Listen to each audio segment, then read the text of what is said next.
I like picnic roasts because they're a little easier to trim. It's easier for a novice to do. It comes with a big old fat cap on the back.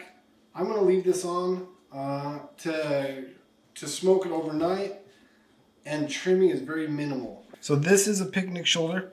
So the difference between this and a Boston butt, they both come from the shoulder. The picnic shoulder sits down lower than the Boston butt. A lot of people know what a Boston butt is because it's a lot more popular in barbecue. But I've liked this picnic shoulder because it's less work and you get the same result. So if you look in here, there's kind of some flap in here. There's some of the silver skin that we're going to want to trim out. There's a vein in here that we want to trim out. But other than that, we want to leave the rest of it on. This fat cap's going to protect us from scorching on the grill. But we want to get some good flavors in there as well, so we'll just start trimming that off.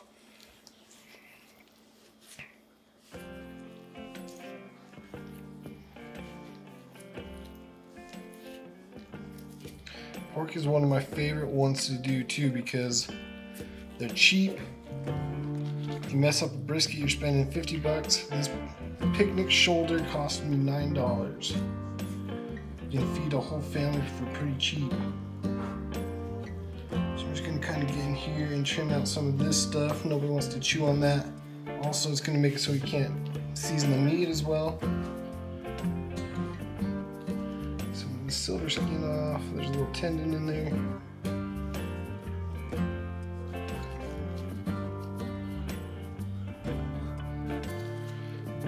Expose the meat a little bit so we can get some seasoning on it. Make it taste good.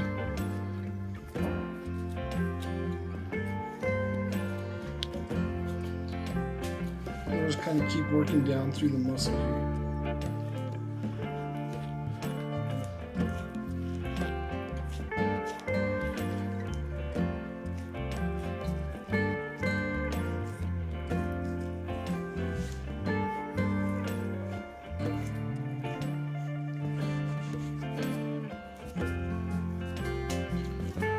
See, we exposed a lot of meat there. We got a bone here, so I'm not going to worry about trimming down in there. There's a little blood in here, so I'm going to trim that out.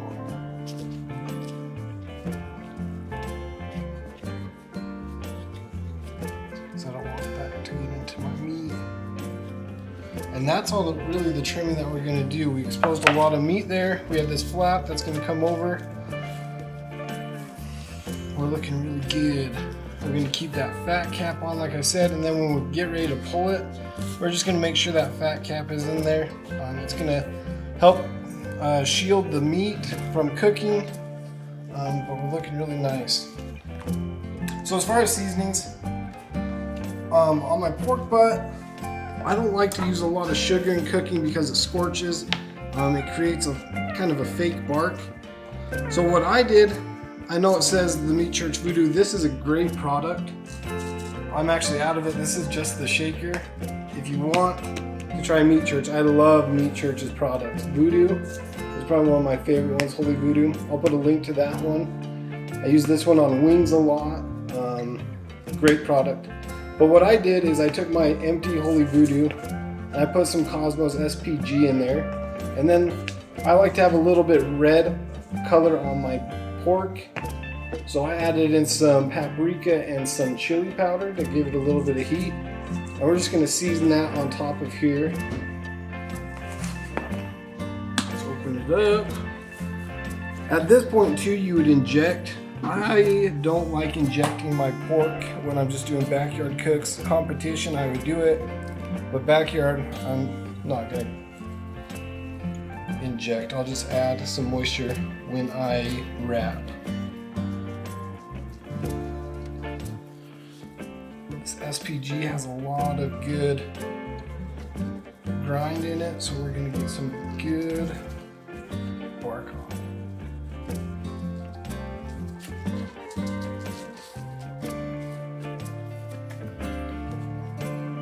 I'm just going to bring that flat back over.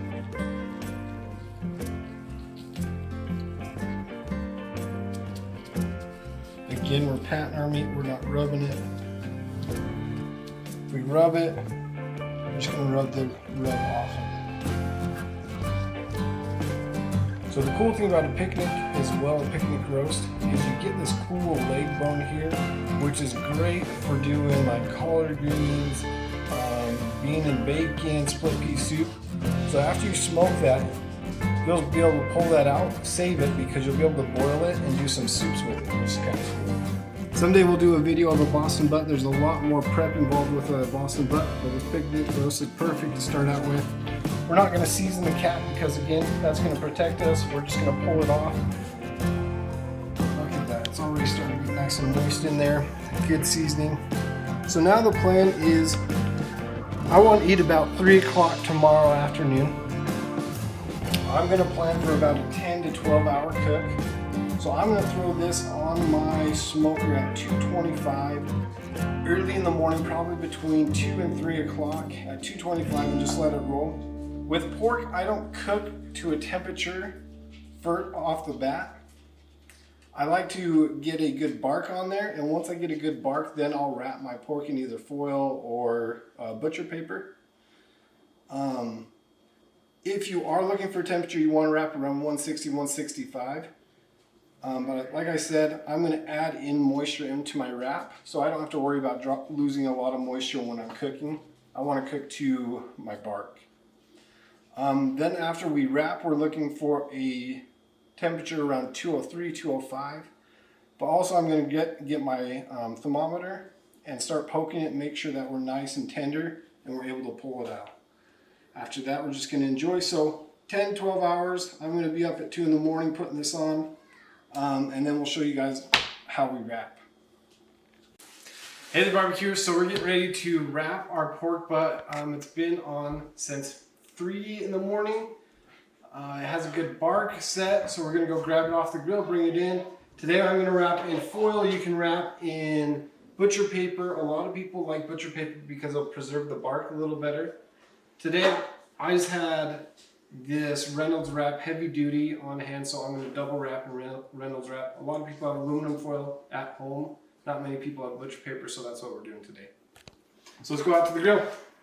So one tip that I have too is last night when I was putting it on, it was a little windy, and I knew that down on my main grate I was going to be burning hot, just because the fire is going to have to kick up and heat up based off of that wind. So I put my pork butt on the top rack so that I wouldn't scorch the bottom as bad. So that's a good tip to remember. If it's cold outside, probably use your top rack so you don't burn it. So we're just going to pull this off. As you can see, that bark set up nice. Also throughout the night, I was out here spritzing it just with some water. You can spritz with apple juice, whatever you want, but look at that. Look at the juice coming out of that. Okay, let's go wrap it to finish it up. Okay, so we have our foil ready. We're just going to take this, set it on top. Pretty easy. I'm going to take off my gloves so I can move a little bit more. Then we're going to start wrapping it up. Try and get it as tight as possible. We don't want any air in there, because if we don't wrap as tight as possible, it's going to start steaming inside. We still want it to just cook away, but we don't want it to steam that bark off. So I'm going to hit it with a little more seasoning, and then I'm going to hit it with this apple juice. Right on top, get that seasoning just added so it just kind of comes together. And I'm just going to wrap it up nice and tight.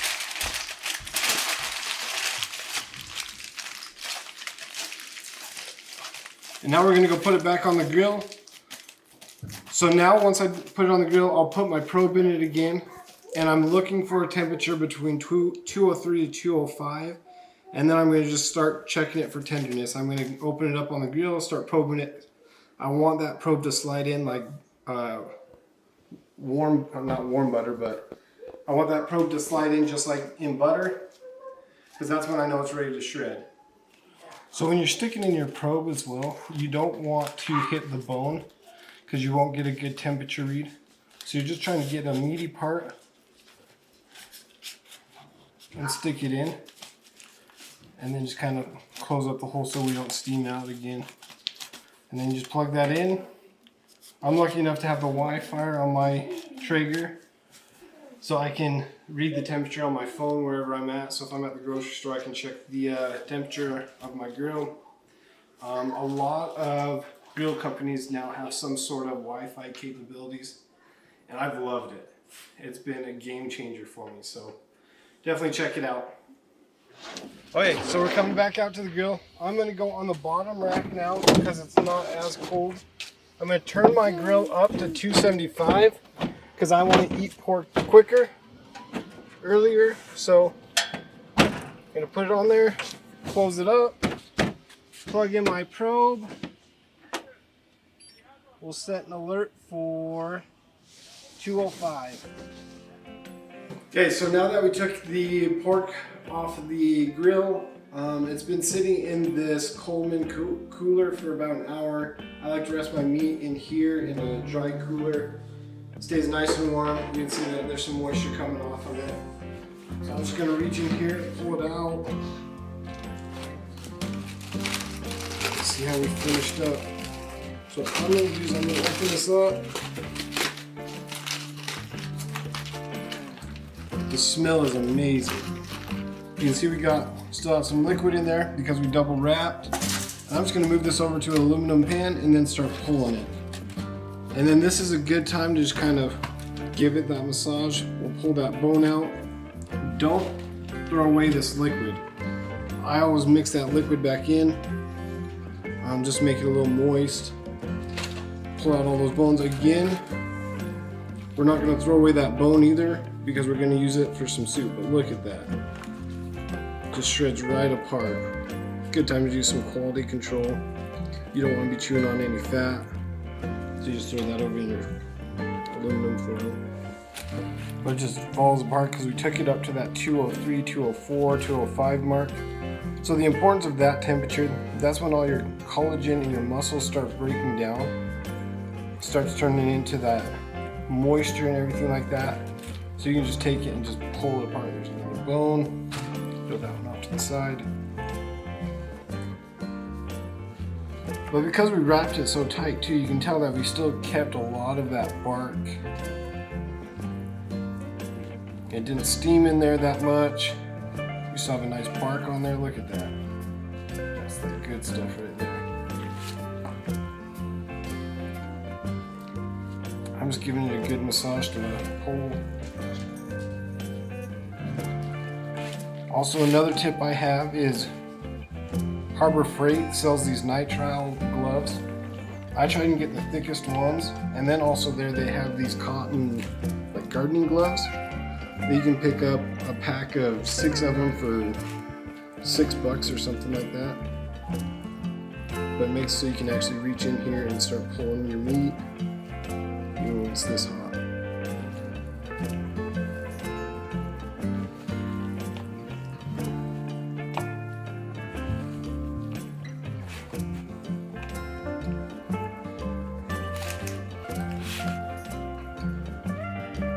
Nobody wants to eat that, so we're just going to toss it off. Actually, I know somebody that's going to want to eat that. He's laying on the ground over there.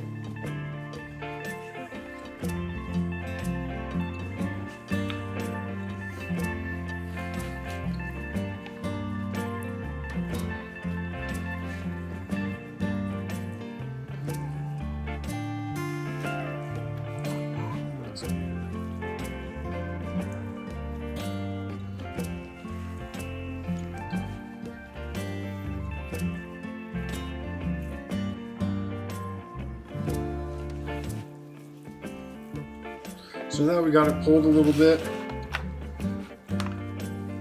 I'm just going to take that liquid that was left in the bottom of the aluminum foil and just kind of mix that back in. Keep it nice and moist while you're working on serving it. You don't have to use all of it. We'll just kind of mix it in. Has quite a bit of flavoring in there. Falls back into the meat. And the best part of being the chef, you get to try it out.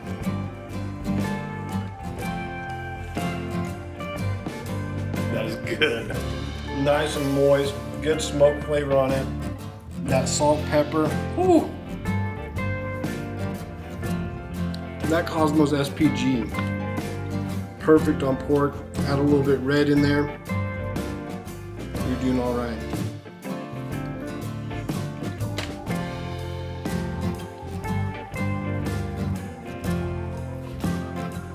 So that's about as much as I shred it at this point. I don't put barbecue sauce in here. I put barbecue sauce on the side. Personally, I do not like to sauce my pork. That's a preference thing. So I just serve it like this, set out some bottles of barbecue sauce and let people choose what they want to do. For me, I just put this straight on a bun, on a plate, and go to town.